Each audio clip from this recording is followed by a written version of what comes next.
Look, I'm not even going to do an intro for this one. I just need to put this out there that this is the most important piece of musical advice you will ever hear in your life. And that's not clickbait. I wish I'd been learning this from the get-go with my fundamentals. As long as I've been playing music, I wish I'd been thinking about this at exactly the same time. If you want to play music and improvise at any level, but especially professionally, or if you just want to understand music in a way that is functional, you need to do these three things. And that is, first, you need to stop thinking about the notes. The notes don't matter. I know that's counterintuitive because when you're learning all your fundamentals, you're learning all the notes, you're learning all your scales, and that's all building blocks. It's very important. But once you get past that step, the notes don't matter. But how do you get to that point? That's where step number 2 comes in. Step number 2 is you need to understand that music is all relationships and scale degrees. You can think of any melody, any chord structure, any chord changes, anything like that. You can think of them in relatable structures and scale degrees. And once you do that, you can put any scale, any melody, any chord change into any set of keys.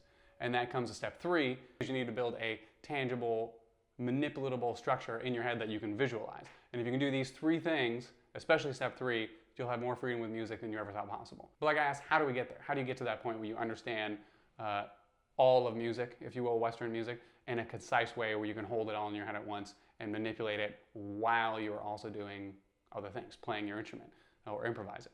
It sounds like an impossible task, but it's really not. And if you are focused on the things I'm about to tell you, these 3 things and how to do it, it'll get you there way faster than the route most of us take, than the route I took. It took me 20 years before I understood music in a way that I could then start building this concept that I use now. And if I had been doing this from the beginning, in 5 years, I would have been where I am now, which sounds insane. I mean, other than the physical, just the time spent on your instrument, which you need to spend time on your instrument, but understanding the music was the hardest part for me. And once I took this step, this leap, if you will, I understood it to a depth that I didn't realize was possible. But you can get there, even if you're an absolute beginner. If you start doing this today, you can get there. I'm gonna tell you how. So if you're in middle school or high school or even college, this is the first step you take. Take a piece of sheet music you're playing, whatever it is, whether it's a band piece or a solo piece for your instrument, a part of a concerto, whatever it is, and look at what's going on there. What key is it in? If you don't know what key it's in, look at the key signature. All right, say it's got 1 flat. All right, so that's F. What's the F scale? F, G, A, B flat, C, D, E, F. Look at that now in scale degrees. Take that F scale and write it out, F, G, A, B flat, C, D, E, F, and now assign scale degrees to every note of that scale, 1 through 7. So 1, 2, 3, 4, 5, 6, 7 is 1 is F, G is 2 is G, 3 is A, etc., etc., etc. So now you have the scale degrees associated with the scale of that song. So now let's take a section of the music. So for this example, I'm going to use the folk song suites, the English folk song suites. I'm sure most people, if not everybody, played them in middle school or high school. Let's look at a section of the clarinet part. So let's look at this clarinet part. Let's look at the first line of this clarinet part. Now this has 1 flat, so that's the key of F. Let's start assigning scale degrees and see what they look like. So you're seeing the scale degrees we're applying are not lining up to the notes that are on the page. They look off. So let's play this in just this first line and listen to how it resolves, and then see if we can decide what's going on here.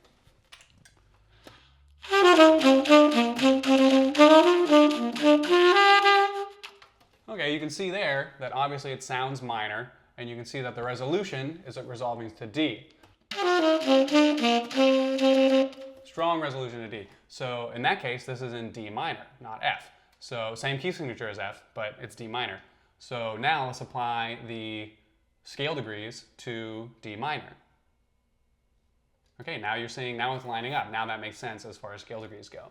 So we must be in the relative minor key to F, which is D. That's where your relationships come in. That's step 2. You need to know your relationships between your scales and how they function. But once you know that, you can then turn them into numbers. And you know that the minor third below F, below your 1, is your relative minor. Same key signature, same notes. Now it's just displaced by a minor third. So I know what you're thinking. You're probably thinking, but Phil, that's all notes still. You're still talking about notes and scales. Are they not important? And the truth is, no. Let's take the opening line of that melody and look at the scale degrees. It's 5, 4, flat 3, 1, 2, flat 7, 1. Now apply that to any minor scale and you get exactly the same melody, like this. Let's take the key of G minor, for instance. Okay, let's put it in E minor. All right, let's put it in F sharp minor.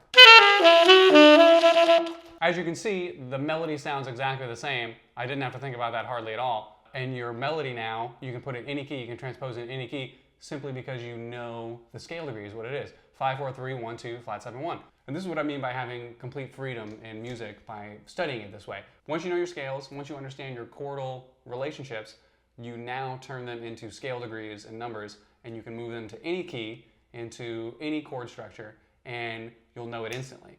This takes time, of course. The more you do this, the more tangible the structure in your mind will become, the more you'll be able to visualize it, the quicker you'll get at this, and the more you will notice relationships. Instead of thinking about the notes and being wrapped up in trying to figure out what notes are which in which scale, you will know the scales, you will know the scale degrees, so you just apply the notes to that scale and you have the notes. The more you do this, you'll be shocked at the deeper understanding you will gain of how chord changes relate to each other and melodies relate to each other and melodies relate to chord changes the more you do this. And soon your process of analyzing and transcribing melodies and chord changes and transposing them happens instantaneously. So whatever level you're at, beginner or intermediate or professional, if you start applying this type of thinking to your playing and to the music you're playing, you're really going to understand it. Something that got me to understand music much more deeply was when I took my mind out of the sheet music, when I took my eyes off the sheet music, when I started memorizing pieces of music and memorizing them in this way,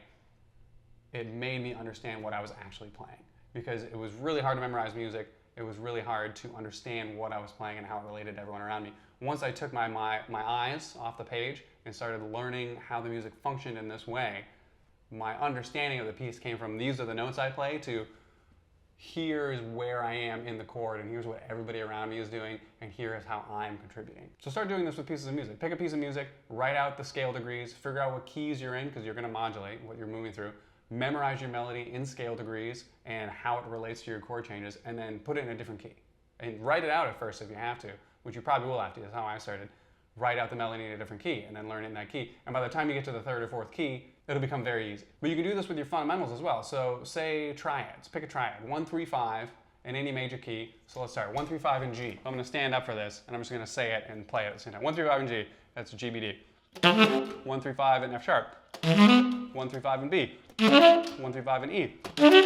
Like, you get super fast at it. You don't have to think about it.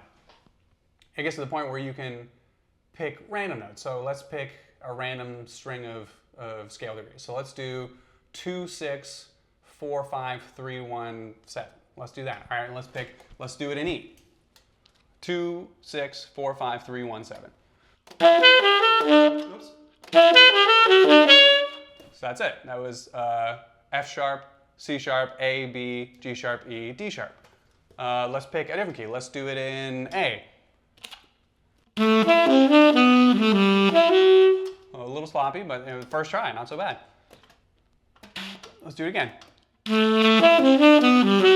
All right, let's do a different key. Let's do F sharp. Why not? Not so bad for the first try. Let's do it again. All right, let's pick another one. Let's do A flat. So you can see once you get this method of thinking about scales and how they function, it becomes very easy to transpose things. And then say you're on the bandstand and somebody throws a melody at you that you've never heard before.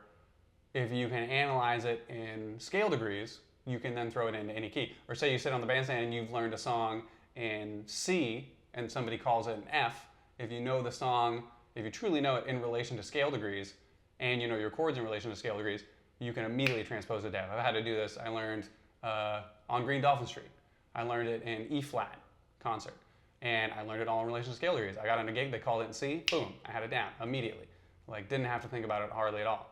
So it's a very functional way to think about how to play music. And it makes you understand it in a way that you didn't think was possible. And it gives you incredible amounts of freedom. So start doing this today. Whatever level you're at, take your piece of music that you're playing right now, whatever sheet music it is, write out the notes, the scale degrees related to the scale. Write out the scale, write out the notes in relation to the scale degrees in relation to the notes, excuse me. And then go through your melody and analyze your melody in relation to the scale and figure out what you're playing and memorize it in scale degrees and then try to put it in a different key. Start now. In 6 months, in 2 years, in 5 years even, it will have changed the way you think about music, and will have opened your mind and given you so much freedom for improvisation and memorization and transposition. And just in general, understanding of how things function. You can see in your head how things go together. And so that's what we're going to be doing from now on. I'm going to be showing you licks and melodies from tunes and showing you chord changes. And I'm going to be analyzing them in this way so that you can do it too. So you'll understand it better and better. I'm also working on a digital representation of how I visualize all this in my head so you can get an idea of somewhere to start, of some kind of a structure you can start building in your head. And hopefully I'll have that out in another video soon. So keep in touch, leave a comment below about whatever songs or melodies or chord changes you want me to cover in this way so you can start understanding in this way and transposing into different keys. Ring the bell, follow me, and I'll see you guys in the next couple of videos.